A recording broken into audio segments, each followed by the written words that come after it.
Eggs are some of the best source of protein for your body, and yet the eggs that you're getting at your grocery store could be jacking you up. This week on The Higher Self, I'm going to introduce you to what we are doing about our health, about our eggs, and I'm excited to announce that we just got our first chicken coop, and we're going to show you some B-roll here at the house, how all that went down. I have the founder of Coop, AJ Forsythe, here. How are you, AJ? I'm doing excellent. I'm very, very excited to be here. I think this is going to be a fun episode. Totally. And I think also it's going to change a lot of lives. 100%. And I want to start with first understanding a little bit about you and how you created this incredible, like futuristic chicken coop. Totally. Yeah. Tell me about that. Yeah. So I come from a technology background. I ran a company in Silicon Valley for 10 years that was doing smart home installation and smartphone repair.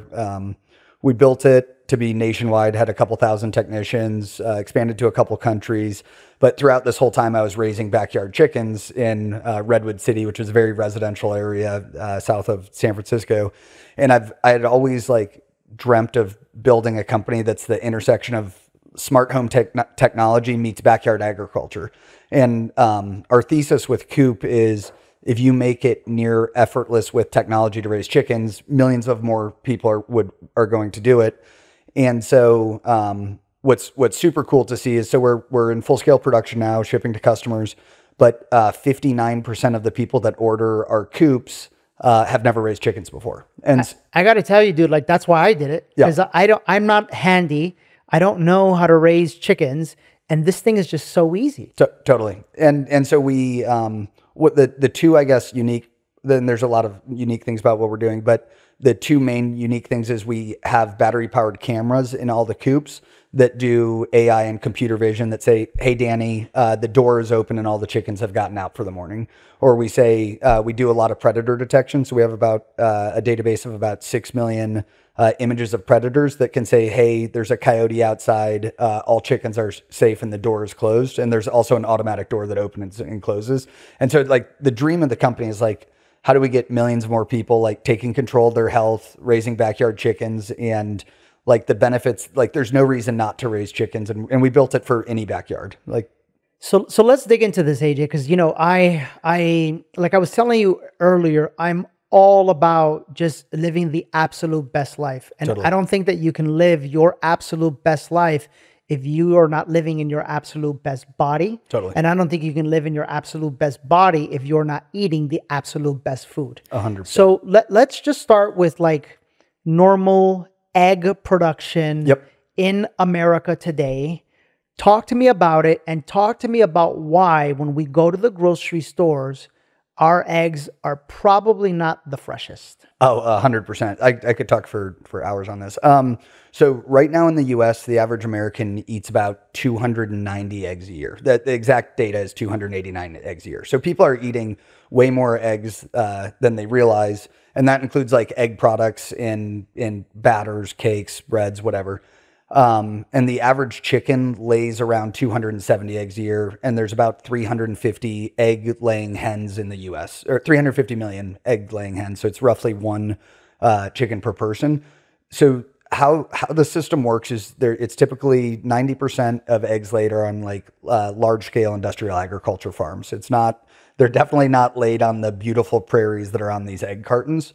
And when an egg is laid, and they're only fed like a monoculture of food, it's typically soy and corn, which they don't normally eat in the wild anyways. And the farm has 30 days to give the egg that is just laid in this like large scale farm. It has 30 days to hand it off to a distributor. On that day that the egg is handed off, the distributor has 30 days to give it to a grocery store. So right now in the US, on your average grocery store shelf, like your eggs are around 30 to 60 days old. It's about 45 days old. And a really cool hack that I think your listeners would like to try out is the USDA mandates the day the farm hands the egg to the distributor, which can be up to 30 days old, they have to print the day of the year that that's handed off. And it's a number that they want to make it hard to find. It's a number that is from 1 to 365. and that is the day of the year that the distributor gives it to the grocery store, or that the farm gives it to the distributor. And so you can go into your and it's typically on the side of the egg carton. You can go into your refrigerator right now, pull it out, and if it says 60, if it says just 60, or say 060, that is like February, or that is February 28th. Or March 1st, or whatever it is, that it's, and you can see how old your eggs are. So like, people don't realize that there's no other source of protein that is not frozen that we eat that is 45 to 60 days old. Like, no, this is the only one. Like, that's crazy. That is absolutely nuts. And there's a couple research papers that look at nutrient degradation, and so like denaturization of proteins, and there's a couple papers that say like, there's up to like 3 to 5% per week from the day that the egg is laid that you're losing the nutritional value in that egg. So what I hear you saying is that by the time that we go to the grocery store and get a carton of eggs out of the refrigerator and bring it home and actually consume it, we could be talking about eggs that are over 2 months old. Yeah, 1 to 2 months old. Yeah, but yes. They have to, I believe, as soon as it hits 2 months, they have to throw it out. Wow.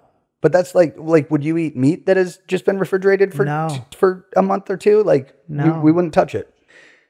So that's one issue. Now talk to me. You just delivered our eggs. Yep. They are beautiful. They're big. Casper was scared of them. That's how big and muscular they look, right? But they were just, I was not expecting eggs to look that big, totally. Chickens to look that big, because of all of the videos that I've seen of chickens, like in these industrial places. Talk to me about the stress that the chickens have to go through and live through, which obviously must be impacting the eggs. Totally. So chickens are natural foragers. So their diet are bugs, worms, grasses, flowers. Like, it's not just eating ground up corn that is blended with, like for baby chicks, it's blended with antibiotics. Like, it's a very unnatural diet, but the diet is tailored for, it's like, how do we optimize egg production and not really optimize for nutritional quality? Mm-hmm. So one of the really cool things that with backyard chickens is you can feed them just about any table scraps. So, and like I fed my chickens sushi yesterday, and like, so chickens are omnivorous. People like might think they're vegetarians. Like, they eat meat, they eat fish. And so the average American throws out about 300 pounds of perfectly edible food a year. And the average American family throws out about $2,000 worth of like perfectly edible food. When you have chickens, 100% of that can get recycled back into making eggs with like a very diverse diet. And then you're not contributing to like throwing out perfectly good food. The 35, this is a crazy stat. So when you throw out food, with the Americans right now, when they throw out their table scraps, or restaurants throw out excess food, that goes to the landfill, and just that food alone accounts for 35% of methane emissions from landfills. Wow. And it's like, when you give chickens a balanced diet of nutrients, bugs, let them forage, let them have their natural like foraging and scratching behavior on the ground. Like, I think all of your listeners have had farmers market eggs, and you put it in the frying pan, and you're like, I've never seen a yolk that looks and tastes like this. Yeah. And our mission with Coop is like, how do we get millions of more Americans experiencing that? Because this whole like backyard to table movement, whether you're gardening or having backyard chickens, like the food that you give your chickens today literally turn into eggs tomorrow morning that you and your family can eat. And so it's it happens that fast. Yes. I think the average, this is also crazy, the average chicken, from the time it eats a bug, will poop that bug out in like 90 to 120 minutes. Like, their GI tract is a machine. Wow. It's interesting because you just told me that the eggs needed water, and right away I gave them natural spring water. Totally. And filtered water, because I love the fact that I now have control or impact over what my chickens are eating that are going to feed my family. 100%. So I actually, you're supposed to give your chickens fresh water every day, but I like take a ton of pride in knowing exactly what inputs I give them in food, nutrients, whatever. Like, I'm actually the ultimate beneficiary from it. And I think it's hilarious that you gave your chickens natural spring water, and I'm drinking it right now and it's delicious. It is. But like you're just going to turn that into what you're having for breakfast tomorrow. That's right. So I can't stress this enough for all of you. Immediately what happens is human beings divert to, trying to think of why things wouldn't work for them. So the first thing that I believe you have handled beautifully is, the actual how to manage this whole thing. So correct me if I'm wrong. I have an app on my phone with cameras in the coop that I can look at the actual chickens, see what's happening with them, make sure they're okay. I can do this from anywhere in the world. And then there's a little remote control robot door that literally like goes up at sunrise, lets the chicken out, closes at sunset, and the chickens know to go back in automatically. Yeah. So as soon as the sun sets below the horizon, it hits like a genetic switch on chickens that are like, hey, predators are going to be abounding. We need to, in a natural environment, we need to fly to the highest tree branch. And that's when I raised chickens in college 15 years ago, I didn't have the best chicken coop, and my chickens would actually like go roost 20 feet up in trees. Like that's their natural tendency, is to get high up. And so as soon as the sun goes below the horizon, chickens are like, oh, time to head to where it's safe. And then they walk into our coop, and then 20 minutes after sunrise, the door automatically closes. So the goal is, how do we make it effortless for you? I was just about to say, I don't have to do anything when it comes to that. Yes. It's impossible for you to have a successful relationship with another human being or a partner if you don't have a successful relationship with yourself. And what we as human beings don't realize is that we are deeply disconnected. We're disconnected from Mother Earth. We're disconnected from peace. We're disconnected from love. What we do at Awaken is we curate different exercises to help you reconnect first to yourself, and then the beautiful process of reconnecting to everybody begins. And that's why Awaken is so powerful. You'll do more in 3 days at Awaken than you would do 30 years anywhere else. I was so stuck, and now I feel peace. Awakening has been the best thing we have done for our marriage. Coming here, I realized that the answers were inside of me all the time. Head on over to DannyMorel.com/awaken now to get your tickets today. Okay, and then our chickens have to eat. So then what would I do there? How many times a day? How does this work? Yeah, so chickens can't overeat. So there's no such thing as overfeeding them. They eat until they're full. The average chicken eats about 1.5 pounds of food a week. And so you can buy, like, I feed only organic grains and mixes and scratch grains.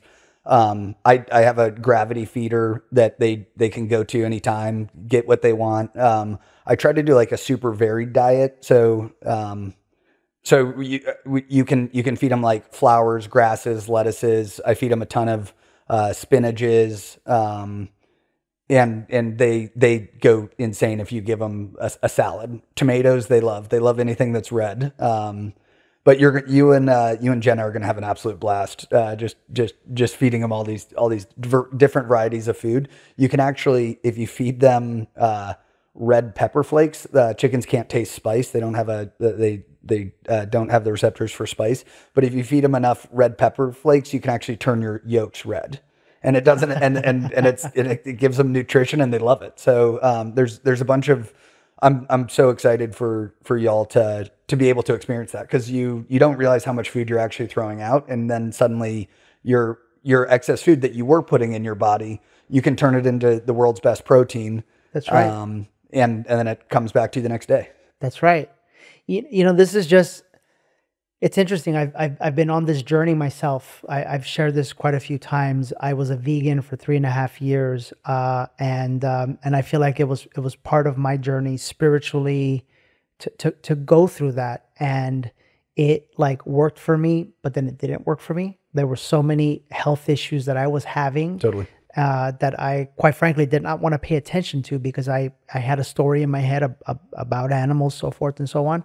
And now here I am at a place where I really just see how perfect and beautiful God created everything. And to think that, God's source, this energy of life created these little animals that we can love them. Totally. Right? We can take care of them. We can feed them. We can baby them. They could bring love and joy to my kids' lives and Selena's life. And then in return for that love, they can give us my favorite source of protein, eggs. Totally. Like, how could that be bad? This is beautiful. You gave me the chills thinking that, because it really is. Like, you give to them and they give back to you. Yeah. If you ask anyone who raises chickens right now, what do you like most about it? They go, first and foremost, they're family members. Like, they're my pets and they're family members. Secondly, my kids love them. I get to teach my kids about like a type of entrepreneurship where you take care of them, they'll take care of you. And then third, it's eggs. It's never like, people typically do not raise chickens for eggs. They raise it. And then fourth, it'll be like all my kitchen scraps can go to them. Fifth is their manure is the best nitrogen rich fertilizer like that you can possibly use for your gardens or compost. Like the benefits are there's no reason not to, and they're just fun animals. Like they each have personalities, and then they're just a blast. Well, the other thing I'm noticing is that I was born in New York City. Yep. And then I moved to California, and so I've never really been around like animals much, and now that I have this land, but even if you don't, and I want to talk about that, it's just like a new chapter of my life. It's really awesome. And I can't express how it feels to know that I could share this with my kids. And like now, like Selena as a baby, or my boys who are a little bit older, like she can grow up as this just being a natural part of her life, totally. Of her life, So I really want, because I'm not going to be bashful about this. My goal is to get all 600,000 of you to go buy a Coop today, because it's going to make you and your life and your body and our environment and the world better. So I want to keep going here, right? There's a little thingamajiggy for the chickens to lay the eggs in. It's called a nesting box. Okay, and how does that work? So chickens typically just don't lay eggs anywhere. They have a favorite spot, and they'll actually all choose the favorite spot. So in our coops, we have two nesting boxes or two nesting pads, and it's an alpine pad that you just put down, and they typically lay in the morning between like 8 to 11 a.m. And they lay around 5 to 6 eggs a week per chicken. And they all love to lay in the same spot. So, and if you actually want to change the place that if they start laying in the back of your run and not laying in the coop, what you do is you take the eggs that are in the back of the run, and you can just put golf balls in the nesting box, and they'll be like, oh, these are eggs. This is where everyone's laying, and they'll start laying there. But so they typically all want to lay in the same spot. And then they'll like, there's a such thing there. The term pecking order, comes from, chickens. And so there's like the alpha hen. Well, if you have a rooster, so I think it's important to point out, you don't need a rooster for chickens to lay eggs. So chickens naturally want to lay 5 to 6 eggs a week. And, so there's an alpha hen. So she's like the queen of the coop. She'll actually, like in the wild, she'll get the highest perch in the tree. She'll be the first one that leads all the chickens up to that roost. She'll be the first person going, or the first hen going into the coop at night, and the other chickens will follow her. And so she'll typically set where the hens lay eggs. Okay. And that in the coop is in the back. Yes. It's super easy to get to. You just you go to the back of the coop, open it up, collect your eggs in the morning, and that's it. And then you can close it up, and it locks for any predators. Wow.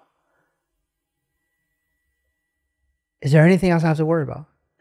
So predators are the number one thing. specifically if you let your chickens free range, like aerial predators, hawks, it's very hard to deter them. With our camera systems, we call them Coop cams. So it's constantly watching to see, hey, is there a fox? Is there a coyote? Is there a raccoon? Is there a hawk? And then we'll give you push notifications that says, like every morning in my app, I open it up and it says, hey, here's 7 saved clips of raccoons outside of your coop. But the app also knows that, hey, the door is closed and the chickens are safe. Wow. And so we try to use technology to make it effortless. It is, if you're free ranging your chickens, it is like, there is a disclaimer that like there are predators, like there could be coyotes during the day, foxes wherever you live. But one of our investors has a saying that like, hey, like freedom has its consequences. Like I'm not one to keep my chickens cooped up in a run all day and just use them as like egg producers. But predators are one of the main downsides if you let them free range. But what a lot of our customers do is when they're out gardening or out with their kids, they'll let the chickens free range then. And when you want to coop the chickens back up, you can kind of like shoo them in, or you can put treats back in the run that it's called. The run is the cage that they can live in. You just put treats there and the chickens are like, oh my gosh, Danny has treats. I'm coming home, baby. Like they just come home and they'll follow you in. I love it. Okay. So again, for those of you that are not very handy or whatever, you go to where? Coop? So that's the smartcoop.com. The smartcoop.com. Yep. You get which coop is the one that I got? You got our model without the run because you built a larger enclosure for them. We have ones that come with the run, and something that I don't think I'd mentioned this. So last month we rolled out a partnership with a hatchery where every coop now comes with up to 6 chickens. And you go pick the breeds you want. So if you live in a colder climate and there's snow on the ground for 4 months of the year, which is totally fine for chickens, but you choose like a cold hardy breed, and then the hatchery will ship you day-old baby chicks, and then you go to the USPS. They ship out on Monday, and they usually arrive Tuesday or Wednesday. You go pick up your baby chicks at the post office, and you're off to the races. And every coop now comes with 6 chickens, which I think is hilarious. That is pretty it just makes it so fun. That is pretty awesome. So a family could be up and running. They hear this on a Wednesday. Yep. By the following week. Yes, exactly. With their coop, their run, their chickens, everything. And so I spent, before we launched publicly, I'd spent 2 years designing the coop, and one of the main design criteria, which I think is hilarious, was like, how does the chicken experience the coop? Like we want to build the best looking coop, but like the most functional for the chickens to use. I worked with a guy, Fred Bold, who was the first designer for the first 2 Nest products. So the thermostat and smoke detectors is what he's known best for. We spent 10,000 hours working on 10,000 plus hours working on how do we build the best coop in the world, and then also make it the easiest to assemble. So you don't have to be technical at all, and you could assemble the coop in an hour with 2 people, no problem. How big of a space do you need? That's a great question. So we were trying to design this. Our ethos is like, if you have a backyard, you can raise chickens. So anyone with a backyard, and this isn't like, oh, I live on 20 acres rolling countryside. This is, hey, I live in suburbia, Austin, and my family and I have always wanted to raise chickens, and I'd love to put this in my backyard. We recommend, if you have more than a 20-foot by 20-foot backyard, it's perfect. So it's designed for both suburbia, and we've actually had people reaching out to raise quails in our coops in their apartments and stuff, which we didn't recommend, but we have people raising rabbits in the coops now, ducks, guinea pigs. People are using their coops because they love the predator detection aspect on it, and they want the alert that says, hey, there's a fox in the backyard. That's a super prescient alert to get. I love that. How about we go take a look at it? I would love that. Let's go take a look. Let's do that. All right, guys, we're here. By the way, welcome to our backyard. As you can see, there's no grass yet, but it's coming. And this is our coop, and this is our run. So we went ahead and built a little custom run that will, as you can see, just kind of matches the house. You don't have to do that. It looks like Coop kind of... Yeah, there's one that comes with a smaller one. Okay, beautiful. So come on in and check out our new coop and meet our chickens, which, by the way, we don't have names for them yet because they just got here. So, Casper, take a look at, yes. Look how big and beautiful they are. Okay, so explain to me how this works. So then, this is the little door. Yep, so this is a automatic door, so it's daytime, so it's open right now. There's a little button that you can manually close it if you want. Okay. And then there's that button just to open it again. We have one of two cameras right here, so this is constantly looking for predators and, hey, our chickens are safe. And we'll eventually roll out remote health monitoring, so we'll be able to say, hey, this hen hasn't had food or water in 6 hours. You might want to check that out. We'll probably roll that out in the next 12 months. And then there's our cute little chicken ladder, so they hop in and out. Wait, time out. And they literally use it. Occasionally. I mean, chickens love to jump and hop. Okay. They'll come out for it, but then they'll like jump in. They'll jump in. So a chicken can go from here to there. Oh, easily. Really? Okay. So chickens they can't fly, but they can the chickens can easily hop up onto here. Okay. And they occasionally like to sit on top of the coops. Okay. All right. They were like what? Go. Hang on, introduce yourself. What's your name, by the way? I'm Sunny. And what do you do for? I'm head of community at Coop. Okay, beautiful. Head of community. Nice. All right. And so what? Yeah, so we can show you the inside. So we just set this up, so we need to add food and water, but we make it super easy for food and water. You can just remove it, clean them out, add new stuff. So that's where the food goes? Yes, you can put food and water in either one. Since yours are somewhat free-ranging, we have extra stuff. But Casper, if you want to come check this out, so we did a removable litter tray. So you normally put shavings on top of this, but to clean the coop, you can just pull this out, fold it in half, and then this you can either compost it or just throw it out. So nice. what used to take 30 minutes to clean, now you can clean your coop in like 2 minutes or less.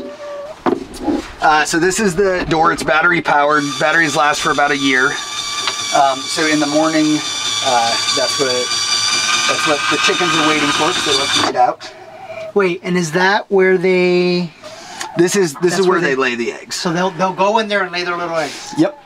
And then in the morning, all I have to do is walk around back. Yep. And this is a little lock. Okay. Just open that up, and then you should have fresh eggs in there. Look at that. And these are disposable nesting pads, so when they get dirty, you can just order more on Amazon and easily replace them. This thing is incredible, man. This thing is incredible. Casper, you ever think you'd be doing this? Look. That's awesome. That's awesome. All right, well, there you have it, guys. This is, we're here in my backyard. This is our new coop. No more grocery store chickens. This is exciting. And AJ, thank you, man. Thank you so much. Thank you for having me. This was awesome. How do they go get their coop? thesmartcoop.com. So if you order today, we should ship it to you by tomorrow. Beautiful. And use the Higher Self 10. Yep. And they'll get. So Higher Self 10 is 10% off, which we couldn't wait to service your following. We're super excited. I love that. So thanks, guys, and that's it for this week's episode of The Higher Self. Go get your fresh eggs, and we'll see you next week.